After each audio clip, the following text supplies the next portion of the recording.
The Nike Air Max 90 is probably my most favourite trainer of all time, so I was really hoping that the brand new golf shoe version was going to be absolutely amazing, but I don't think it's quite the golf shoe for everyone. So let's take a closer look.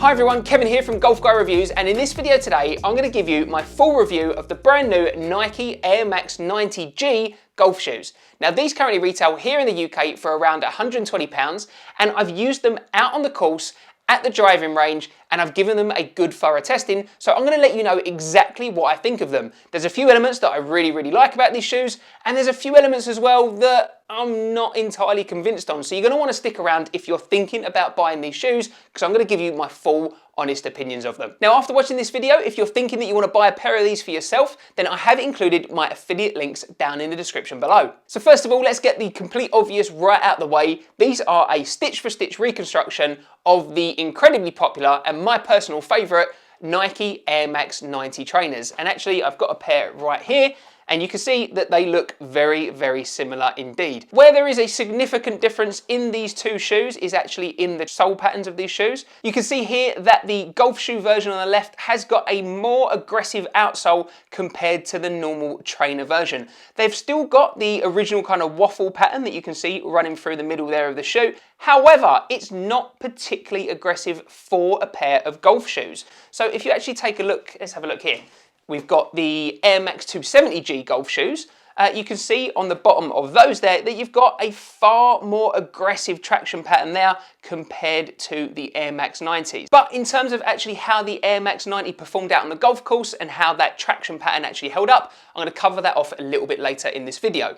For now, to begin with, let's just kind of recap in regards to the style and the look of the shoe. So on this version that I've got here in this black and white colorway, you can see that it looks like a traditional Air Max 90, and this is designed to be a waterproof shoe. It's using a kind of lightweight synthetic upper here, and it's covering the mesh material that you usually get on the tongue and on the sides of the shoe there. But you've also got, you know, the traditional big air bubble at the back of the shoe here. And in terms of the proportions and the looks and the style, this looks like a pair of Air Max 90 trainers. So if you wore these out on the street, no one would think that you are wearing a pair of golf shoes.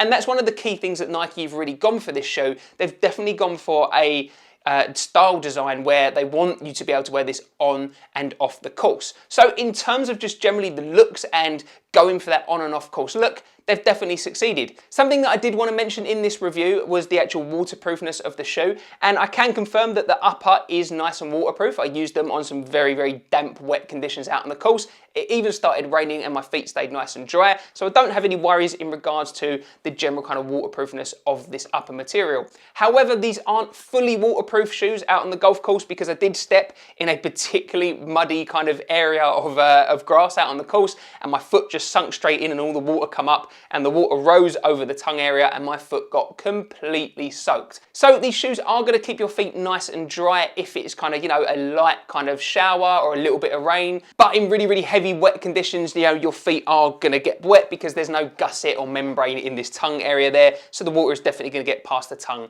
and onto your socks. However, I don't think you're really going to be using these shoes out on really heavy wet conditions, because that grip just isn't really up to the challenge when it comes to really wet heavy conditions. As I say, I've used these a few times, and on the times when the course was dry-ish, then they were absolutely fine, to be honest. They gave me enough grip. There is a risk that maybe you might slip a little bit in your swing, depending upon how aggressive and how much force you put through the floor, because ultimately, you know, this isn't the most aggressive traction pattern out on the available on the market at the moment. However, on really wet conditions, I've got to admit, these weren't giving me enough grip. To be honest, the conditions that I was playing in, I probably should have been wearing spike shoes really, but even just walking down the fairway, my feet were slipping in these. So if you're thinking that these are going to be a pair of golf shoes that you can use right the way through the year, well, it really depends upon when you play golf and the conditions you play golf in. Because, as I say, here in the UK, here in January at the moment, it is really heavy wet conditions We're in lockdown at the moment, so I can't even play golf, but I did manage to get a few rounds under my belt with these before we went into the most recent lockdown. But as I say, just walking along the fairway in those really, really heavy conditions, I was just slipping all over the place in these. So that's something you definitely want to consider. Now, Nike clearly have considered that in these shoes because these shoes are designed to be worn on and off the course. And it's kind of a bit of a fine balance because if you have a outsole which is really, really aggressive and heavily designed for the, for the golf course, then they might not perform so well off the course. They might not quite be as soft, or generally you just don't really get that great grip kind of when it's slippery surfaces. So you might be slipping anyway off the course. With these, Nike have tried their best to strike a balance and to give you grip that you can use on the course, but also you can use them for everyday wear. So I kind of understand where they're coming from with that and where they're pitching this. I just think maybe some people might be a little bit disappointed because maybe some people might want to use this really as their all year round golf shoe. For a lot of people watching this over in America where you have lovely conditions, or in Australia, this is probably going to be absolutely fine. It's not going to be the most aggressive grip, but you don't necessarily really need it. Another thing that I wanted to talk about in this review was the comfort of the shoe as well as the fit and the feel. So in terms of the comfort underfoot, it feels fine. I can't really say much more than that, to be honest. It's not the softest feeling, shoe underfoot. It's just using Nike's regular Phylon foam, and you've got the air bubble technology here in the heel, but if I'm totally honest, this is a technology that's 30 years old now. So actually, it's not the softest feeling shoe in the world. It's absolutely fine, and you're not going to have any problems with it, but if you're going to compare it to your Nike React foams or your Adidas Boosts or even your Air Zoom technology, it's just not going to compete with them. So this isn't a particularly soft, squishy, comfortable shoe, but it's not going to give you any issues out on the golf course. You're going to be able to walk 18 holes, not a problem with it. Again, in terms of blisters around the heel and ankle area, I didn't have any whatsoever, but then I wear the Nike Air Max all the time, so my feet are probably used to this kind of cut and shape of shoe. In terms of the actual fit, I would say that this is a very slim fitting shoe. So for me personally, I've got quite narrow feet. I went true to size in these shoes and I'm just about okay. I think would go true to size.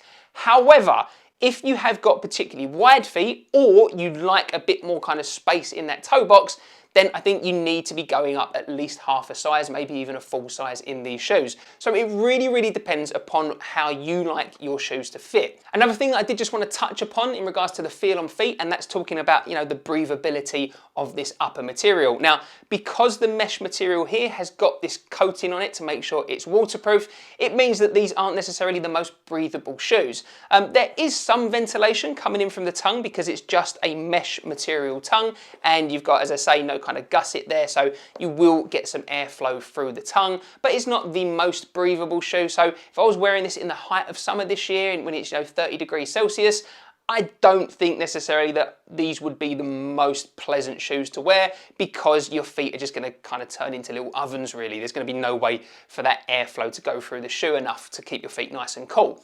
That being said, Nike are releasing several different versions of this shoe. So it would have been really nice, if I'm totally honest, if Nike would have released an OG colorway with these shoes because, in my opinion, this kind of colorway where you've got a bit of mix of colors, the blacks, the purples, the whites, the grays, just looks so much better than this kind of monotone black and white.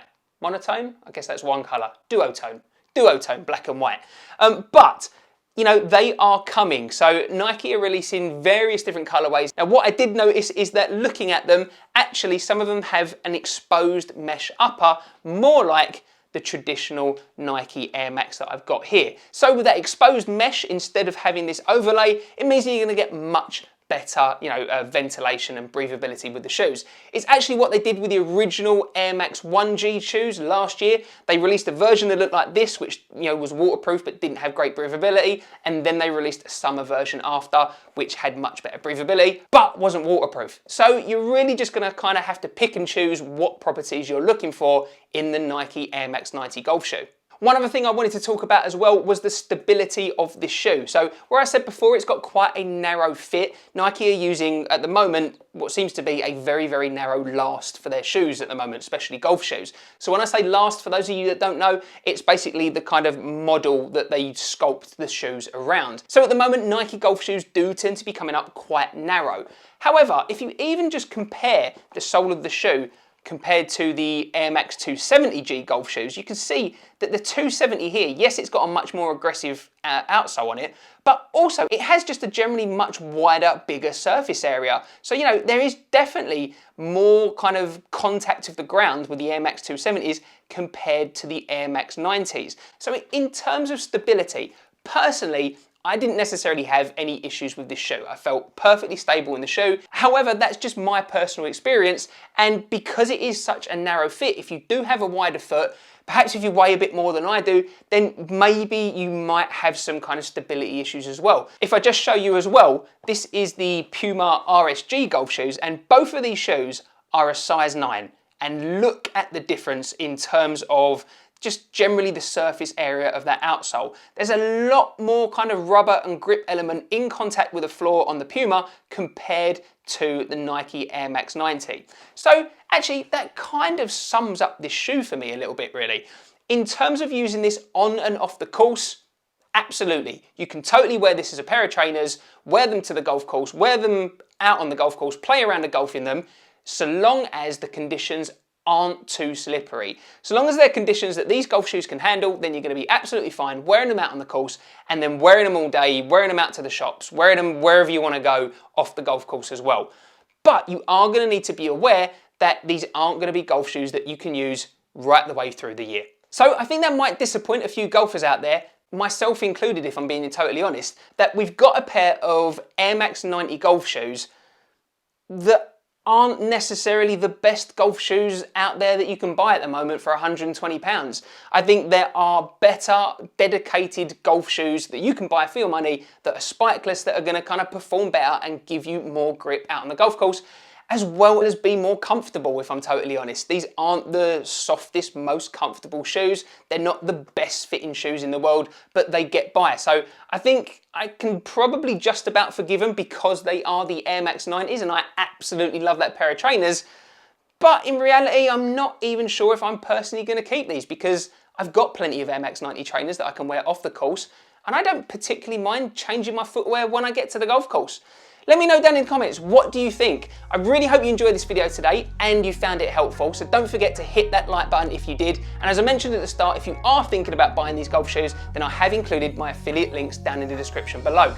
Also, if you are thinking about buying some Nike Air Max golf shoes, then why not check out my full review of the Nike Air Max 270Gs.